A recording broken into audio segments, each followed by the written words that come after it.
First of all, Joshua, thanks so much for taking the time to talk to us. We're really looking forward to having you back with us at the BSO, and especially looking forward to the Brahms Concerto, which should be very exciting. Before I get to that, though, I'd be remiss if I didn't ask you about your recent experiences. You've been very busy doing all kinds of performing, and most particularly just yesterday, in fact, you were at the White House. So I'd actually love it if you could share a little bit with us about that experience and what that was like and what your day was like. Well, it was certainly a special day for me to be at the White House. I had met the president once before, back in February, just after he was elected. I participated at a concert at the Ford's Theater on Lincoln's birthday. So that was the first time I played for him, sitting in the front row, and I got to meet him then. But this was my first time to play at the White House, and so it was pretty awesome, awesome to say the least. And during the day, I did a workshop with kids. They brought in kids, high school kids from around the country, and I did a little violin workshop that Michelle Obama sort of presided over. And the idea is, promoting education, musical education, and which is something I'm pretty involved with anyway. Something I really believe in, but all in all, it was a great experience. How did this all come about? When did you find out that you were going to be involved in this, and what sort of preparation, if any, did you have to do to get there? Well, it was several months ago. I was asked to participate in this concert. The White House has a series of concerts now, following a long tradition of concerts at the White House going back, I think, 120 years. The president explained that Chester Arthur was the first president to have concerts in the White House. This series, there was a jazz concert and a country music concert, and et cetera. And this one was the classical concert. And it's nice to know that classical music is being represented for first of all. And I was one of the musicians. There were several others: Awadagin Pratt and Elisa Weilerstein and Sharon Isbin, the guitar player.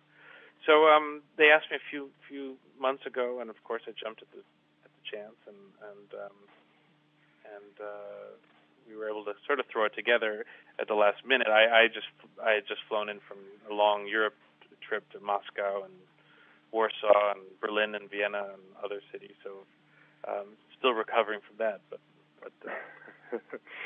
well, that sounds like a fabulous experience, and it certainly looked very interesting from all the press that we saw. One of the things that I wanted to ask you about, Joshua, actually, I just happened to be in Chicago recently at a time when you were performing there with the Chicago Symphony, and some of my colleagues at the Symphony arranged for me to come hear the performance, and you had a very interesting violin, a very interesting fiddle that you were trying out, and I wanted to ask you about that experience and about that instrument, and whether or not that's still something you're using, actually. Yeah, no, I myself, I have a beautiful instrument which I'm certainly in love with. It's my Stradivarius, made in 1713, the ex-Huberman Strad. But they happened to have in Chicago at that time this a very special Guarneri del Gesù, which is that was once played by Vieuxtemps, one of the great violinists from the 19th century, sort of the greatest violinist just after Paganini, and the violin itself is quite legendary, and in fact they were asking something like $18 million for it. It's for sale. So, but they asked me if I wanted to play my concerts in Chicago. The Sellers asked me if I would felt like playing on it for those concerts. So I did it. I thought I'd jump at the chance to play on such a sort of legendary instrument, and I really enjoyed it. But then I was happy to go back to my faithful Stradivarius, and I feel very lucky to have that.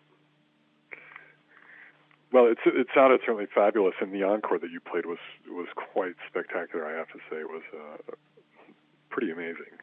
Oh, thanks. I think I played an encore written by Vieuxtemps, who owned the violin, so I thought it was appropriate. That's right. Well, listen, I wanted to ask you, among other things, also, you've got a new album, And this is it's a little bit different from your standard sort of traveling violinist's album. This is an album that you've done with a number of collaborators, sort of crossing over musical genres. Could you tell us a little bit about this and how it came about, and what this process was like, recording it and getting it together and releasing it now? Well, the album is called At Home with Friends, and it's I'm certainly not the first one to do a sort of Friends album. It's a fun thing to do, as a lot of artists have done that sort of thing. I called it At Home with Friends because I actually like to have musical soirees in my home with various, with friends from various musical genres and whoever happens to be around. And this album is supposed to reflect that kind of joy of music making, eclectic, an eclectic mix of musicians.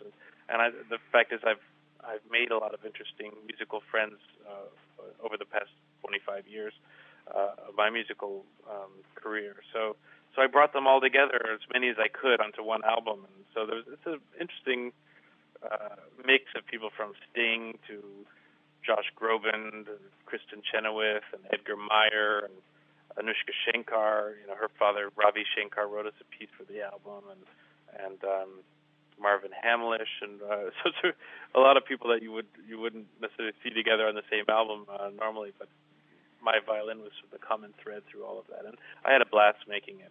And it's definitely different from anything I've done before. It sounds like a lot of fun. It sounds like a real fun time. With all of that, you're still playing some of the great standard literature, and in particular the Brahms Concerto, which of course you're performing with us, with the Boston Symphony under Sir Andrew Davis. Could you talk a little bit about that piece and what that means in the repertoire? This is sort of one of the great concerti, of course, for the instrument. Well, first of all, an album like At Home with Friends or movie soundtracks that I do, sometimes people look at that and think, oh, that's my life is doing these so-called crossover projects, which I do enjoy doing, but it actually just represents probably 5% of my life. Most of my life is doing the great classical repertoire, and the Brahms is perhaps my favorite violin concerto. If I had to choose one, which I thank goodness I don't, but it's along with the Beethoven. They're really the two great pillars of the repertoire, and so whenever I get an opportunity to play the Brahms, it's always special for me, and to play with a great orchestra. It needs a great orchestra because it's so rich. The orchestration is so rich, and when you play with a great orchestra like the Boston Symphony, it's thrilling. So I'm excited to come play that piece with one of my favorite orchestras. I mean, the BSO is they're such old friends by now.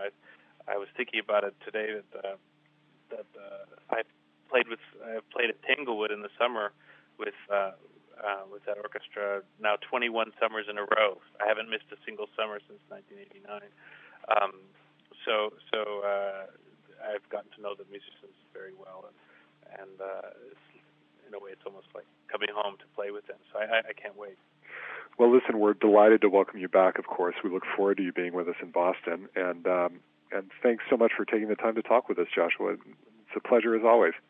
Well, thank you so much. So looking forward to seeing you in Boston. And I should mention Andrew Davis, too, Sir Andrew Davis. He's also won many times over the years. And so I think all the ingredients are there for me to have a really nice week. So I'm really looking forward to it. So thanks for speaking with me. Thank you.